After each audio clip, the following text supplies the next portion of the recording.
CM Revanth రెడ్డికి మాజీ MP KVP Ramachandra Rao లేఖ రాశారు. మూసీ బఫర్ జోన్ లో తన ఫామ్ హౌస్ ఉన్నట్లు ఆరోపణలు వస్తున్నాయన్నారు.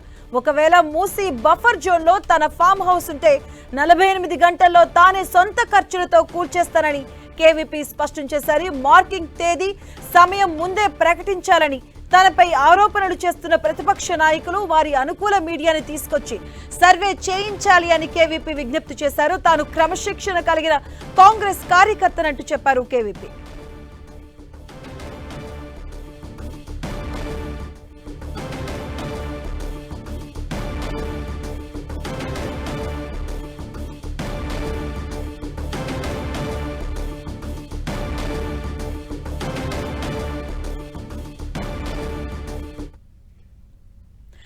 KVP farm house CM Revanth Reddy ఏమన్నారో ఒకసారి చూద్దాం. ఇవాళ ఇన్ని మాట్లాడుతున్న కేటీఆర్ జన్వాడలో నీకున్న ఫామ్ హౌస్ అక్రమ నిర్మాణం కాదా, అది కూలగొట్టాలనా వద్దా నువ్వు చెప్పు.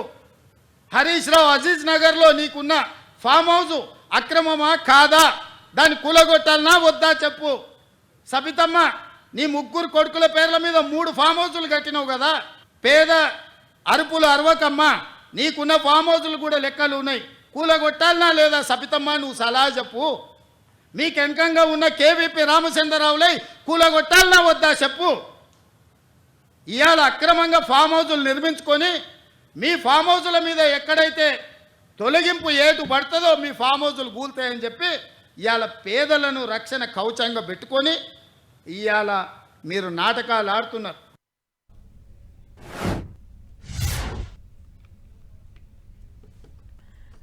ఇదే అంశానికి సంబంధించిన పూర్తి అప్డేట్స్ మా కరెస్పాండెంట్ కొండలు అందిస్తారు. కొండల్, సీఎం రేవంత్ రెడ్డి నిన్న ఈ హైడ్రాకు సంబంధించిన కూల్చివేతల సందర్భంగా కేవీ పేరును కూడా ప్రస్తావించారు. దాంతో పాటు బీఆర్ఎస్ సంబంధించిన చాలా మంది నేతలకు ఫామ్ హౌస్లు ఉన్నాయి, వాటన్నిటిని కూల్చడానికి హైడ్రో కూరుస్తుందన్న భయంతోనే ఇప్పుడు పేదలు రెచ్చగొడుతున్నారన్నది నిన్న సీఎం రేవంత్ రెడ్డి కామెంట్ చేశారు. అయితే దీనికి సంబంధించి ఈరోజు మాజీ ఎంపీ కేవీపీ సీఎం రేవంత్ రెడ్డికి లేఖ రాయడం జరిగింది. తన ఫామ్ హౌస్ కు సంబంధించి బీఆర్ఎస్ నాయకులు పదే ప్రస్తావిస్తున్నారు, తనను అడ్డుగా పెట్టుకొని వారు కాంగ్రెస్ పార్టీని బదనాం చేసే ప్రక్రియ చేస్తున్నారు. కాబట్టి తన ఫామ్ హౌస్ కు సంబంధించి పూర్తిగా సర్వే చేయించండి, నాకు 48 గంటలు టైం ఇస్తే తానే తన సొంత ఖర్చులతో ఫామ్ హౌస్ ను కూల్చేయిస్తా, ఒకవేళ అక్రమంగా అది బఫర్ జోన్ లోనో ఎఫ్టీఎల్ లోనో ఉంటే ఖచ్చితంగా నేనే కూల్చేయిస్తానని చెప్పి సీఎం రేవంత్ రెడ్డికి లేఖ రాయడం జరిగింది. దాంతో పాటు తాను క్రమశిక్షణ కలిగిన కాంగ్రెస్ కార్యకర్తను గతంలో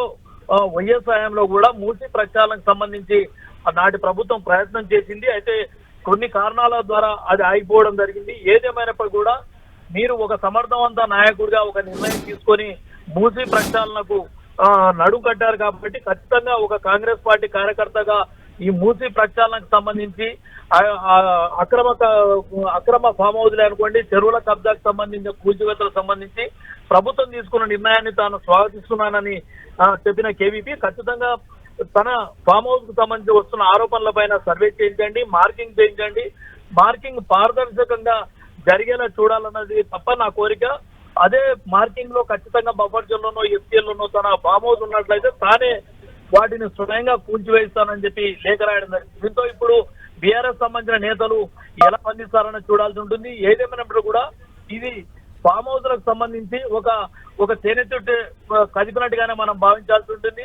కేవీపీతో పాటు మాజీ మంత్రి సత్యేంద్రారెడ్డి, అదేవిధంగా కేటీఆర్, ఇలా హరీష్ రావు, ఇలా మాజీ మంత్రులకు సంబంధించిన ఫామ్ హౌస్లు చాలా ఉన్నాయి. అదే స్థానంలో అదే ప్రాంతంలో కేవీపీ ఫామ్ హౌస్ కూడా ఉన్న నేపథ్యంలో ఇప్పుడు కేవీపీఎస్ సీఎం కు లేఖ రాయడం జరిగింది. తాను ప్రభుత్వ నిర్ణయానికి కట్టుబడి ఉంటాను, ప్రభుత్వం సర్వే చేయించండి, తానే స్వయంగా ఉండి కూల్చివేయిస్తాను, ఒకవేళ అక్రమంగా కబ్జాలో అంటే ఎఫ్టీఎల్ పరిధిలో ఉన్నట్టయితే ఖచ్చితంగా కూల్చివేయిస్తానని చెప్పి కేవీపీ లేఖ రాసిన సందర్భంగా ఇప్పుడు బీఆర్ఎస్ సంబంధించిన నేతలకు సంబంధించిన ఫామ్ హౌస్ల విషయం ఉన్నది ఇప్పుడు మరింత గా మారే అవకాశం అయితే స్పష్టంగా కనిపిస్తుంది. మాధవి, కొండలంటే కేవీపీ లేఖపై ఇటువైపు కాంగ్రెస్ నాయకులు కావచ్చు, బీఆర్ఎస్ నాయకులు గారు ఎవరైనా స్పందించారా?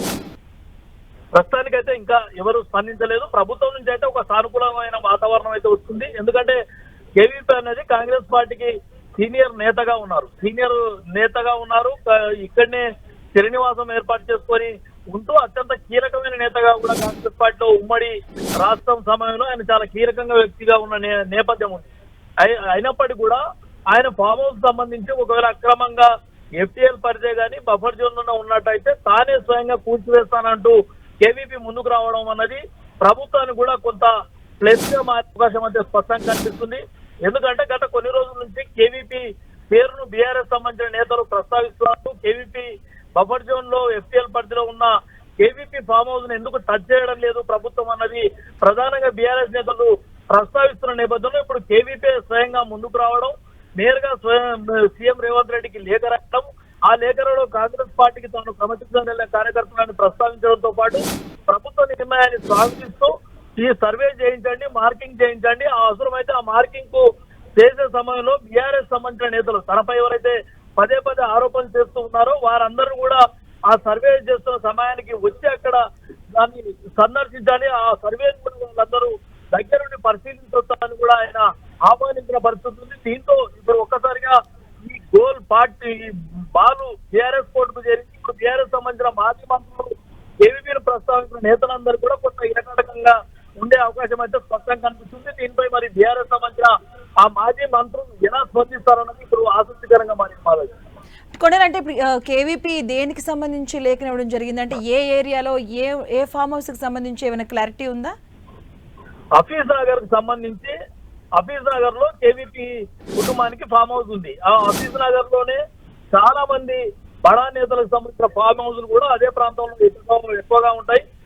అక్కడి నుంచి ఏదైతే జన్వాడ మాజీ మంత్రి కేటీఆర్ కు సంబంధించిన ఫామ్ హౌస్ గా ప్రస్తావిస్తున్న జన్వాడ ప్రాంతం కూడా పూర్తిగా ఫామ్ హౌస్లు నిండిపోయి ఉంటాయి. దీంట్లో చిన్న పెద్ద అనకుండా ఒక బడా పారిశ్రామికవేత్తల నుంచి బడా పొలిటీషియన్స్ సంబంధించి అందరి ఫామ్ హౌస్ కూడా ఆ చోట ఉంటాయి. కాబట్టి కేవీపీని బీఆర్ఎస్ సంబంధించిన నేతలు దాన్ని అదే అంశాన్ని ప్రస్తావిస్తూ టార్గెట్ చేసిన పరిస్థితి చూసాం. అయితే ఇప్పుడు నేరుగా కేవీపీ రంగంలోకి రావడం తానే స్వచ్ఛందంగా స్వాగతిస్తుందని చెప్పి ప్రకటించడంతో ఇప్పుడు సర్వే చేయించండి, మార్కింగ్ చేయించండి, తానే తన సొంత డబ్బులతోనే కూల్చివేయిస్తానని చెప్పి